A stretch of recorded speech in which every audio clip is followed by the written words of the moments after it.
지난 연말 우리 세일의 특별 기도회 때 새벽마다 존 버년의 철로 역정을 우리가 다루면서 함께 은혜를 나눴습니다. 주인공 크리천이라는 사람이 멸망의 성을 빠져나와 천성에 이르기까지 그 모든 과정을 우화 형식으로 다룬 소설입니다. 근데 그 여정이 정말 순탄치 않죠. 심지어 생명의 위협을 받는 그 순간까지 있었습니다. 이것만 보더라도 우리 그리스도인들의 신앙 여정 절대 만만치 않습니다. 그런데 이 크리천 일행이 한 번은 이런 일을 겪습니다.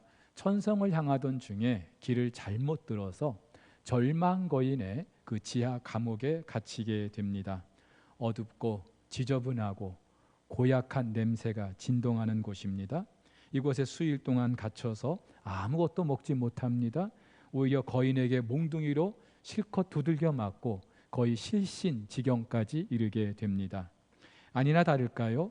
이들이 갇힌 그 지하 감옥 이곳저곳에 다른 순례자들의 것으로 보이는 해골이 널려 있습니다. 그곳에서 죽은 거예요. 그러자 크리스천은 이렇게 갇혀서 죽을 바에는 스스로 목숨을 끊는 게 좋겠다 생각을 합니다. 왜냐하면 아무리 생각해도 그 감옥에서 나갈 방법이 없었기 때문에요. 근데 이것이 바로 그 절망 거인이 원하는 바였습니다. 여러분, 절대로 이 절망 거인은 자기가 직접 죽이질 않습니다. 그렇게 할 수도 없습니다. 그가 노리는 것은 그 순례자들이 절망의 감옥에서 스스로 목숨을 끊게 하는 것입니다. 여러분, 그렇다면 이 크리천 일행은 어떻게 이 절망 감옥에서 벗어날 수 있었을까요? 지난주에 우리는 예수님께서 산 위에서 하나님의 아들 되심이 증명된 것을 다루었습니다. 무엇보다 예수님께서 이전의 모습과 다른 완전히 다른 그 모습으로 변형하신 것이 그렇고 구약을 대표하는 모세와 엘리야를 만나신 것도 그렇습니다. 결정적으로 하늘로부터 이는 내 사랑하는 아들이니 너희는 그의 말을 들으라고 하는 하나님 아버지의 음성이 들렸어요. 하나님 아버지가 예수님을 일컬어 내 아들이라고 말씀하시는 이것보다 더 확실한 증거가 어디 있겠습니까? 그런데 그 하나님의 아들 예수님이 다시 산 아래로 내려갑니다. 말씀드렸죠? 예수님은 하나님의 아들이시지만 세상을 구원할 그리스도가 되시기 때문이죠. 예수님께서 하늘 보좌를 버리시고 사람의 몸을 입고 이 땅에 오신 그 이유, 바로 산 아래 그들 때문이라고 말씀드렸어요. 여러분, 그렇다면은 예수님께서는 산 위에서 하나님의 아들 되심이 증명되었다면 산 아래에서도 예수님은 변함없이 하나님의 아들이셔야 되지 않겠습니까? 그리스도여야 되지 않겠습니까? 이것이 산 아래에서 어떻게 증명되고 있습니까? 예수님께서는 이 산 아래에서 귀신을 내쫓으시는 이 사건을 통하여서 당신이 하나님의 아들이시고 그리스도라는 사실을 증거하고 계십니다. 여러분, 마가복음에는요, 오늘 본문까지 해서 총 4번에 걸쳐 귀신을 쫓아내는 사건이 기록되어 있습니다. 물론 예수님께서 이 땅에서 하셨던 여러 사역들 가운데 일부에 지나지 않아요. 하지만 유난히 복음서를 보면은 예수님께서 공생의 기간 동안에 귀신을 내쫓으신 기록이 많이 기록되어 있어요. 무엇을 의미하는 걸까요? 도대체 그 시대에는 왜 그렇게 귀신에 들린 사람들이 많이 있었던 걸까요? 사회학적으로 이렇게 말하는 분들도 있어요. 그 당시 이스라엘이 로마의 압제하에 있었기 때문에 그 스트레스, 그 고통 속에서 정신이 이상해진 사람들이 많이 있었다고 말이죠. 그렇기 때문에 예수님께서 다른 육신의 질병도 고치셨지만 이렇게 정신이 이상한 사람들도 고치셨다. 병원에 가면은 외과, 내과 있는 것처럼 정신과도 있잖아요. 그러니까 이런 식으로 예수님께서 귀신 들린 사람을 고치신 것을 해석하려는 사람들도 있습니다. 하지만 여러분, 복음서 기자들은요, 명확하게 그들이 정신적으로 이상이 있는 게 아니라 명확하게 그들이 귀신이 들렸다, 그렇게 말하고 있어요. 다시 말해서 악한 영이 온전한 사람에게 들어가서 그의 모든 전 인격을 통제하고 지배하고 있는 것입니다. 여러분, 그렇다면 예수님께서 이렇게 귀신을 내쫓으시는 것과 그가 하나님의 아들 되시고 그리스도 되신다는 사실이 어떻게 관계가 있는 겁니까? 여러분, 악한 사탄은요 절대로 하나님을 대적할 수 없어요. 그도 하나님의 피조물이기 때문에 그가 할 수 있는 최선의 것, 하나님의 형상대로 지음받은 사람을 지배하고 그것을 자기 통치하에 두는 것입니다. 그래서 아담과 하와를 유혹해서 하나님 말씀에 불순종하게 하죠. 그때부터 인간 세상에 죄가 들어오게 하는 겁니다. 그 후에 태어나는 모든 인간들, 그 위에 모든 인간들은 나면서부터 죄성을 가진 존재로, 죄인으로 나게 되는 것이고, 그 결과는 죽음이에요. 사탄의 최종 병기, 사망입니다.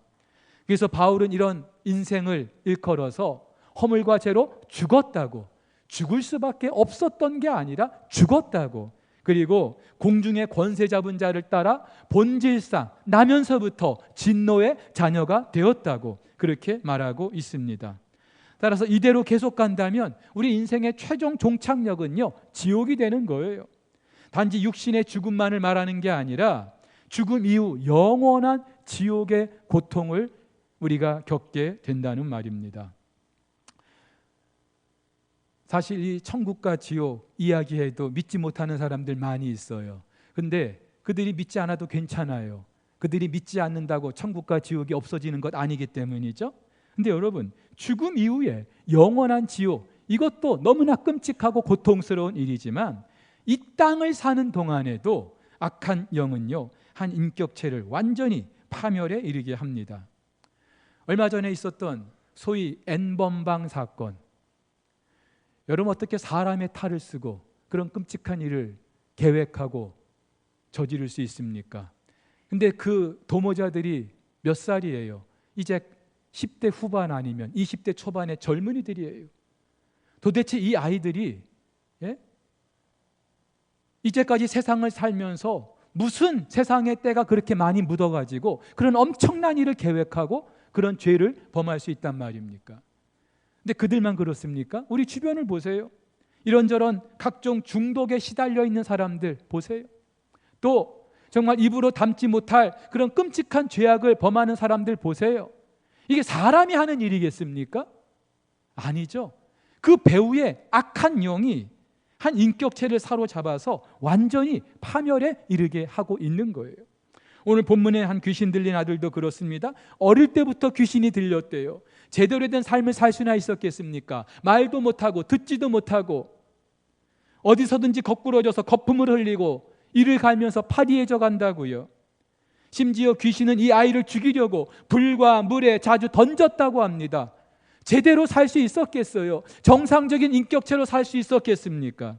이런 아들을 지켜보는 아버지의 마음이 얼마나 고통스러웠겠어요? 근데 이 정도면 그나마 다행이죠. 지난 5장에서는 거라사에 사는 한 귀신 들린 사람이 있었어요. 이 사람은 그냥 귀신 들린 게 아니라 군대 귀신이 들렸다고 하죠.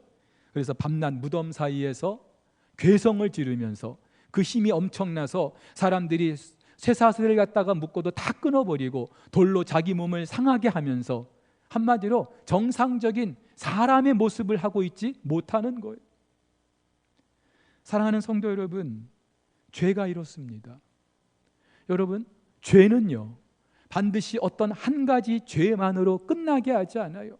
한 가지 죄를 반복해서 범하게 하는 중독도 문제이지만 어떤 한 가지 죄는요 반드시 또 다른 죄를 짓게 하고 꼬리에 꼬리를 물게 하면서 한 인격체를 완전히 파탄에 파멸에 이르게 하는 것이 죄입니다. 그 죄를 짓게 하는 사탄의 정체가 바로 그렇다는 거예요. 그래서 요한은 이렇게 말합니다. 도둑이 오는 것은, 도둑이 누구예요? 사탄이죠. 우리의 것을 도둑질해가고 우리를 죽이고 멸망시키려는 것뿐이라고요. 지금 이 순간은 뭔가 나에게 정말로 대단한 것을 줄 것처럼 우리를 유혹하고 있지만 결국은 우리를 멸망케 하는 것뿐이라고요. 근데 더 절망스러운 것은 우리 스스로 이런 악한 사탄의 지배에서 벗어날 힘이 없어요. 그래서 바울도 뭐라고 고백합니까? 오호라, 나는 곤고한 사람이로다. 누가 이 사망의 몸에서 나를 건져낼 것이냐. 하지만 여러분, 당신의 형상대로 지음받은 사람들이 이렇게 악한 사탄의 지배를 받아서 결국은 파멸에 이르고 영원한 지옥에 이르게 되는 것, 절대로 우리 하나님의 뜻이 아니죠. 하나님께서는 택하신 당신의 백성을 구원하시기 위한 계획을 가지셨어요. 그래서 그 아들 예수 그리스도를 사람의 몸을 입고 이 땅에 보내셔서 죄와 허물로 신음하고 있는 사탄의 권세 아래 묶여있는 당신의 백성들을 구해내시기로 작정하셨어요. 여러분, 이것을 상징적으로 말해주는 것이 바로 귀신을 내쫓는 것입니다. 한마디로 사탄의 모든 속박에서 벗어나게 하는 것이죠. 실제로 그렇게 귀신이 쫓겨난 사람들은요, 정신이 온전해졌다고 말합니다. 오늘 본문에서도 귀신이 나가고 죽은 것 같은 그 아들 예수님께서 다시 손을 잡아 일으키셨다고 하죠. 여기서 일어나다라고 하는 이 동사는요, 예수님이 죽은 자 가운데서 부활하셨을 때 사용되었던 바로 그 동사예요. 무슨 말이에요? 죽었어요. 근데 다시 살아났어요. 이것이 구원이고 바로 이 일을 위하여 우리 예수님께서 오신 줄 믿으시기를 바랍니다. 따라서 예수님은요, 산 아래에서 귀신 들렸던 그 사람을 온전하게 회복시키시는 걸 통하여서 당신이 하나님의 아들 되시고 그리스도라는 사실을 분명히 증거하고 있는 거예요. 실제로 지난 1장에서도 예수님께서 더러운 귀신 들린 사람을 쫓으셨어요. 그때 그 귀신이 예수님 보고 뭐라고 말합니까? 나는 당신이 누구인 줄 아노니 하나님의 거룩한 자니이다. 또 5장에서도 군대 귀신 들린 사람이 예수님께 뭐라고 말해요? 지극히 높으신 하나님의 아들 예수여. 귀신도 알고 있었어요. 그리고 그 귀신은 하나님의 아들 예수 그리스도 그분의 능력에 의하여 쫓겨나게 된 것이죠. 자, 여기까지는 이제 예수님께서 하나님의 아들 되심이 증명되는 그런 이야기들입니다. 이제는 예수님 제자들 차례입니다. 예수님의 제자들, 예수님을 믿는다고 따랐던 그 사람들입니다. 그렇다면은 그 제자들도 귀신을 내쫓는 예수님의 제자라는 사실이 증명돼야 되지 않겠습니까? 어떻게 그들이 귀신을 내쫓는 예수님의 제자로 살아갈 수 있겠습니까? 근데 오늘 예수님께서는요, 그 산 아래 귀신 들린 그 아들과 씨름하고 있는 예수님의 제자들을 일컬어서 믿음이 없는 세대라고 말씀하셔요. 왜 이렇게 말씀하셨어요? 귀신을 쫓아내지 못했어요. 여러분, 지난 6장을 보면은요, 예수님께서 제자들을 둘씩 짝을 지어 보내십니다. 그때 어떤 일이 있었어요? 많은 귀신이 쫓김을 당했어요. 제자들이 귀신을 쫓아냈어요. 많은 병자들에게 기름을 발라 고쳤어요. 근데 이번에는요, 그 귀신을 쫓아내지 못하는 거예요. 왜 그랬을까요?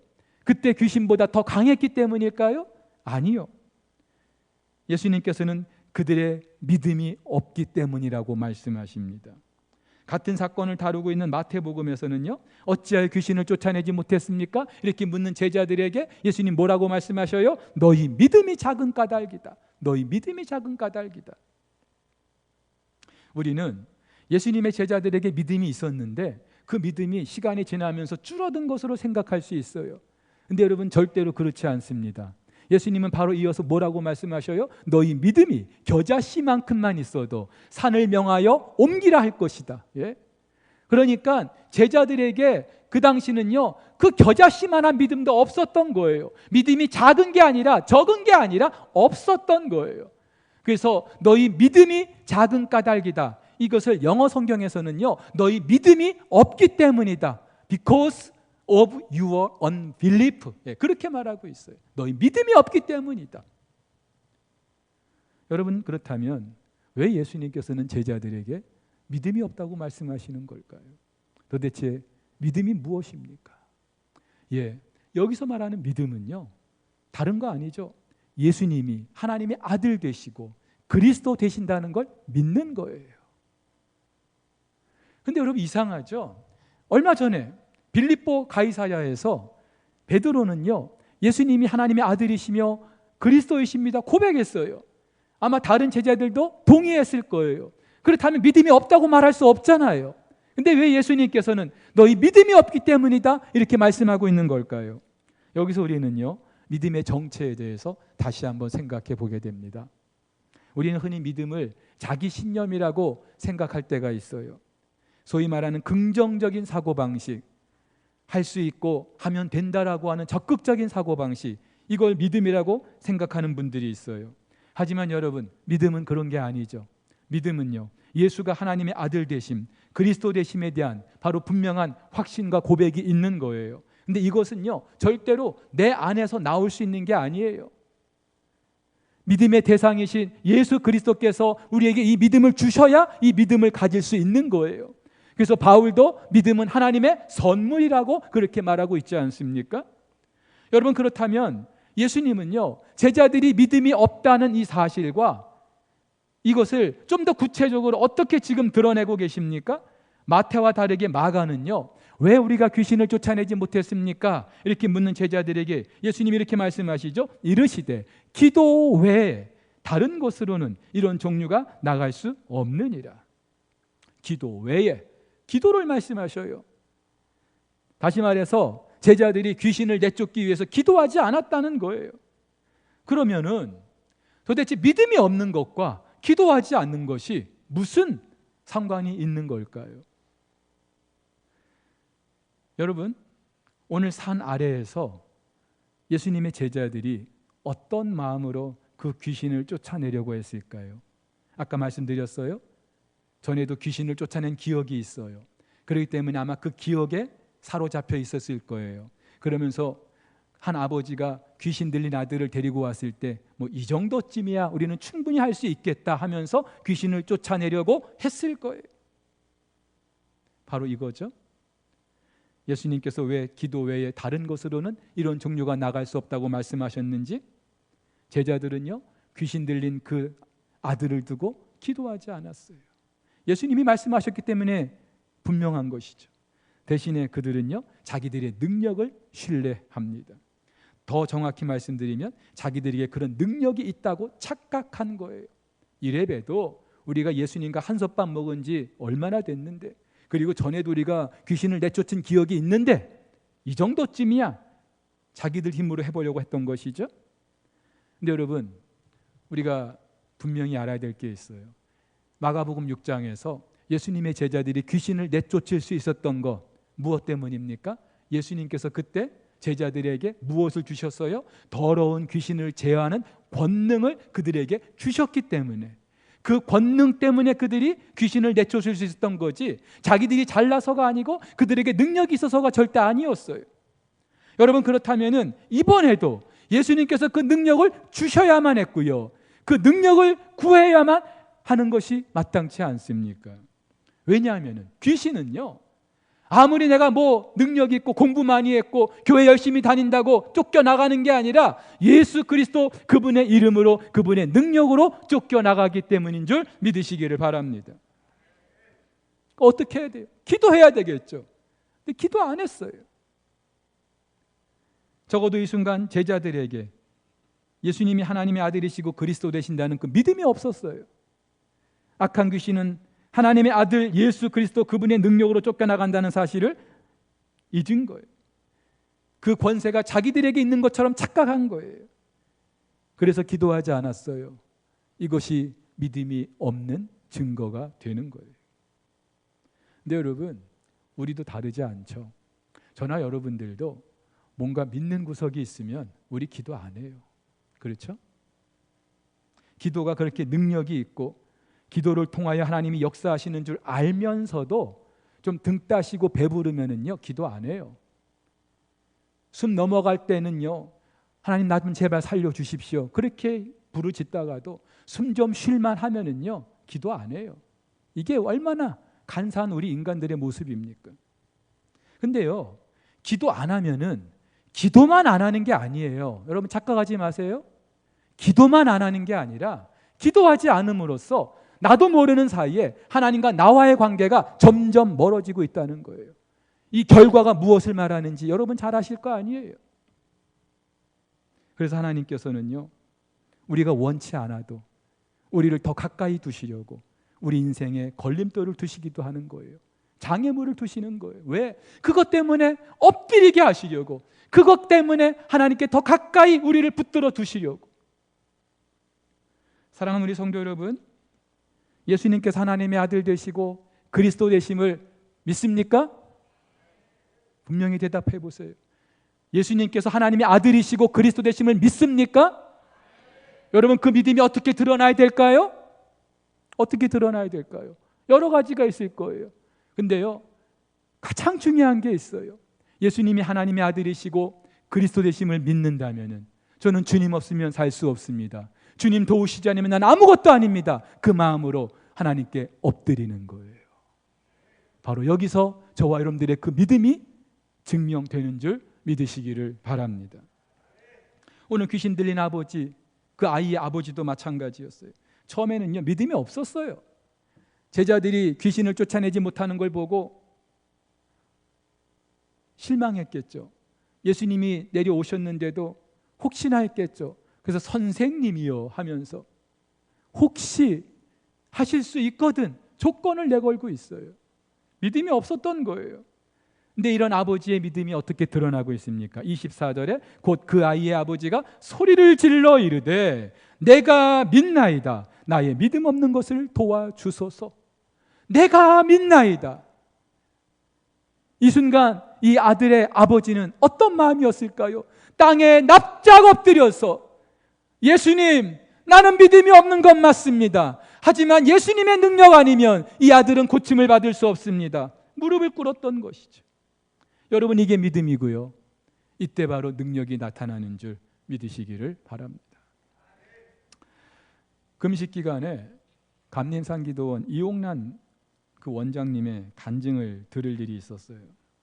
이분이 지금 80이 넘으셨어요. 근데 아직도 정정하시고, 그런데 이분이 20대 초반부터 하나님의 부르심을 받고 지금까지 결혼도 안 하고 예수님과 예수님을 신랑 삼아서 그렇게 당신 표현에 의하면은 지금까지 복음을 위해서 헌신하신 분이에요. 근데 이분이 처음에 그 성경 고등학교라는 곳에 입학을 하시게 되었다고 합니다. 원래 일본 유학을 계획하셨다가 성경 고등학교 그곳에 입학을 하게 되었는데 그 학교에 입학을 하고 나니까 어떤 미션을 주는가 하면은 그 학생들 둘씩 짝을 지어서 전국을 순회하면서 40일 노방전도를 시켰다는 거예요. 그래서 이 원장님 일행도 그렇게 이제 전국을 다니면서 강원도 그 동해안까지 가게 됐는데 마침 한 해안가에 사람들이 모여 있는데 북치고 꽹가리 치고 한바탕 구판이 벌어진 거예요. 여러분, 이보다 더 좋은 전도 현장이 어디 있겠어요? 근데 솔직히 누가 한창 구판이 벌어지는 그곳에서 예수 믿으라고 담대히 증거할 수 있겠습니까? 이 원장님 일행도 막막하고 어떻게 해야 될까? 답답하기도 하고 할 수 있는 게 기도밖에 없었던 거예요. 하나님, 우리가 지금 예수님을 증거하기 위해서 왔는데 지금 구판을 벌이고 있습니다. 어떻게 하면 좋겠습니까? 이들을 좀 불쌍히 여겨 주십시오. 근데 그렇게 기도를 하고 있는데요, 그 무당이 그 종이에 불을 붙여가지고 이렇게 하늘로 이렇게 올려 보내는데 그 불 붙은 종이가 하늘로 올라가야 이 제대로 된 굿이 되는데 그렇지 않고 이 종이가 불 붙은 종이가 자꾸 땅으로 떨어진다는 거예요. 그러면 굿이 안 된다고 하대요. 그러니까 이 무당이 대뜸 그 모인 사람들한테 이렇게 말했다는 거죠. 여기 이상한 것들이 있어. 그것들 때문에 기도가 안 먹혀들지 않아. 신이 노해서 기도가 먹혀들지 않아. 이상한 것들이 있다는 거예요. 여러분, 다 한 동네 사람들인데, 다 아는 사람들인데 자연히 이 원장님 일행에게 시선이 모아졌겠죠. 그러자 이 원장님 일행이 잠시 그곳을 피했대요. 그 다른 데 가서 이렇게 복음을 전하다가 다시 그 굿판이 있는 곳으로 왔다는 거예요. 여전히 굿이 진행되고 있는 거예요. 그래서 이번에는 이 두 분이 더 간절히 기도했대요. 앞서서 기도했던 것보다 더 간절히 기도했는데 아니나 다를까 이분들이 기도하기 시작하자 또 굿이 안 되는 거예요. 그러니까 이 무당이 안 되겠다 하면서 보따리를 싸고 주랭랑을 쳤다는 거죠. 그때 이 원장님이 그 모인 사람들한테 분명히 이야기했대요. 보셨죠? 우리 안에 있는 예수 그리스도, 그분이 저 귀신을 쫓아낸 거예요. 우리가 믿는 예수님이 저 귀신보다 능하신 분입니다 하면서 담대하게 복음을 전했다는 거예요.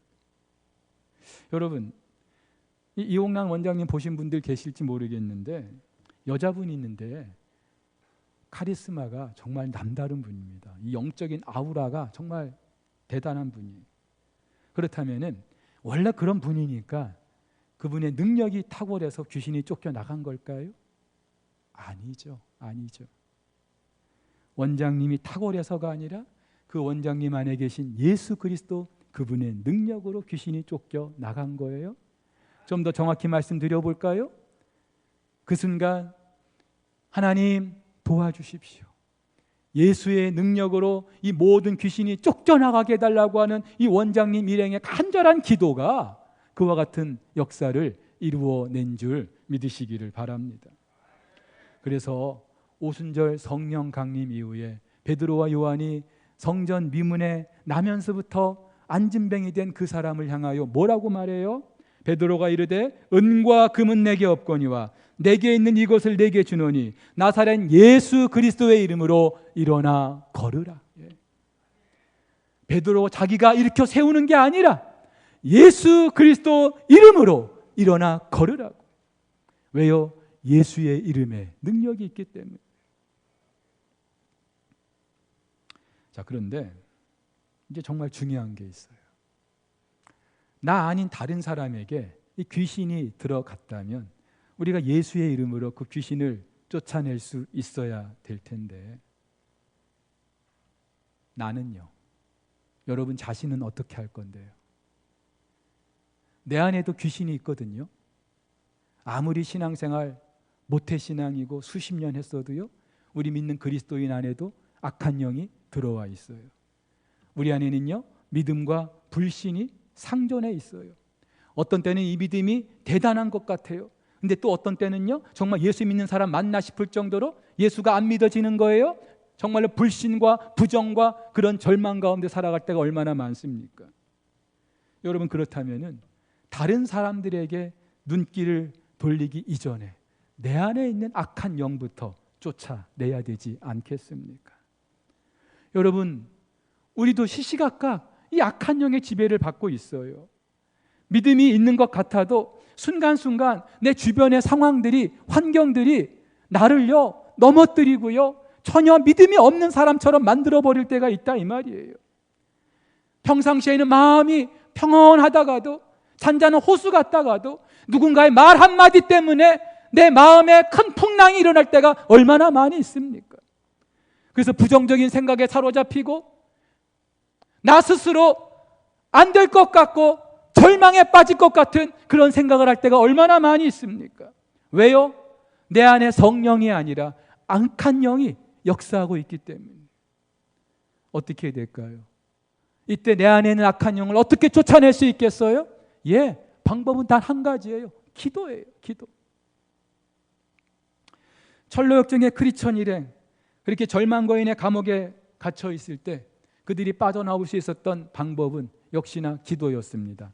바울과 실라가 빌립보 감옥에서 밤새 기도하며 찬양했었던 것처럼 이 두 사람도 그 감옥에서 기도하기 시작합니다. 근데 그렇게 기도하던 어느 순간 이 크리스천이 깨닫게 된 것이 있어요. 자기 안에 열쇠가 있다는 걸 알게 된 거예요.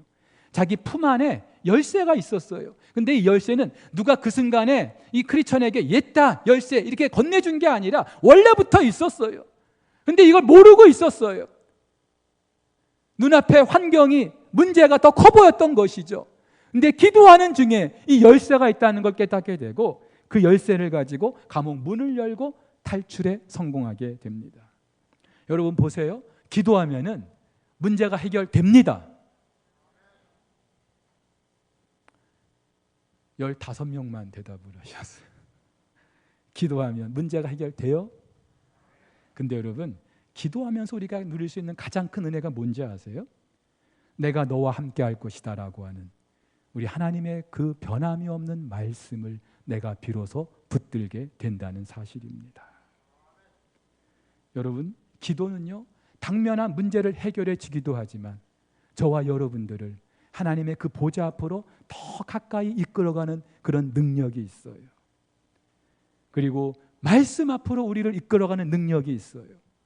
근데 이 말씀은 없던 말씀이 우리 가운데 들어오는 게 아니라 원래부터 우리에게 주셨던 말씀이에요. 근데 우리가 까마득하게 잊고 있었던 그 말씀을 생각나게 하시고 그 말씀을 다시 붙들게 하시고 그 말씀으로 모든 악한 영의 지배에서 우리를 벗어나게 하시는 줄 믿으시기를 바랍니다. 그래서 하나님께서는 이사야를 통해 이렇게 말씀하시죠. 내가 또 다윗의 집의 열쇠를, 다윗의 집의 열쇠 무엇을 말해요? 하나님께서는 다윗에게 분명히 약속하셨어요. 내가 너와 너의 왕위를 끝까지 지켜줄 것이다. 다윗이 뭐 예쁜 짓 해서가 아니라 하나님이 일방적으로 그렇게 약속하셨어요. 이 하나님의 약속의 말씀, 그것을 열쇠라고 말씀하시죠. 그러면서 너의 어깨에 둘 것이니 그가 열면 닫을 자가 없겠고 닫으면 열 자가 없을 것이라고요. 지난 주간에 판교에서 치료받고 계시는 우리 김현수 집사님 뵙고 왔어요. 지금 상태가 현대의학에서는 더 이상 손을 쓸 수 없는 그런 지경까지 이르게 됐어요. 암이 많은 곳에 전이가 됐어요. 그래서 믿음 없는 사람 같으면은 이 정도 되면은요, 생을 포기하거나 아니면 절망 가운데 낙심하면서 그렇게 지낼 수밖에 없겠죠. 근데 이 집사님 살은 좀 많이 야위었어요. 그런데 그 집사님 두 눈에서 생기가 흐르고 있었어요. 그러면서 저희들에게 하시는 말씀이, 목사님, 이 암이 아니었으면 제가 이렇게 깊이 하나님께 기도하는 자리에 들어가지 못했을 것입니다. 그러면서 그렇게 이 암 때문에 하나님과 독대하는 시간이 많아지고 깊은 그런 기도의 자리에서 하나님의 보좌 앞으로 자기를 더 가까이 이끌어 가시는 하나님을 경험하고 있다고, 그 힘으로 암과 싸우고 있고 견디고 있다고 말씀하시는 거예요. 사랑하는 우리 성도 여러분, 예수를 믿는 저와 여러분들이 사는 이 세상은요, 더 이상 시온의 탄탄대로가 열리는 곳이 아니에요. 꽃길만 있는 것도 아니에요. 가다 보면은 구덩이가 있고요, 웅덩이가 있고요, 높은 산이 있고요, 우리를 넘어지게 하는 것들이 있고요, 악한 영은요 어떻게 해서라도 우리 그리스도인들을 무너지게 하고 넘어지게 하려고 안간힘을 쓰고 있어요. 물론 하나님께서는 바로 이 땅에서 그 모든 악한 영을 물리쳐 주시고 당신의 나라를 임하게 해 주실 것으로 믿습니다. 성경 전체가 그렇게 말하고 있어요. 하지만 그 악한 영을 이겨낼 수 있는 힘은 우리에게 없어요. 오로지 하나님의 아들 예수 그리스도, 그분의 이름으로, 그분의 능력으로 우리는 그 능력을 경험하게 되는 줄 믿으시기를 바랍니다. 그렇다면 어떻게 하셔야 돼요? 방법은 단 한 가지죠. 엎드리는 거예요. 엎드리는 거예요. 기도하지 않으십니까? 엎드리는 거예요.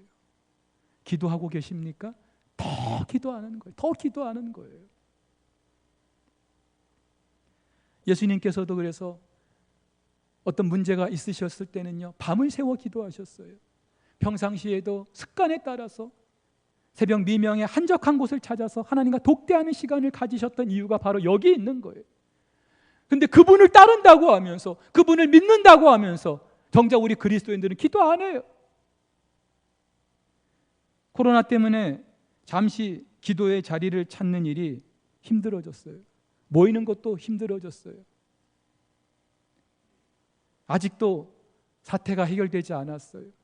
그래서 할 수 있는 게 참 제한되어 있다, 그렇게 말할 수도 있어요. 근데 여러분, 솔직히 가슴에 손을 얹고 한번 생각해 보시죠. 코로나가 무서워서 기도 못 하시는 겁니까?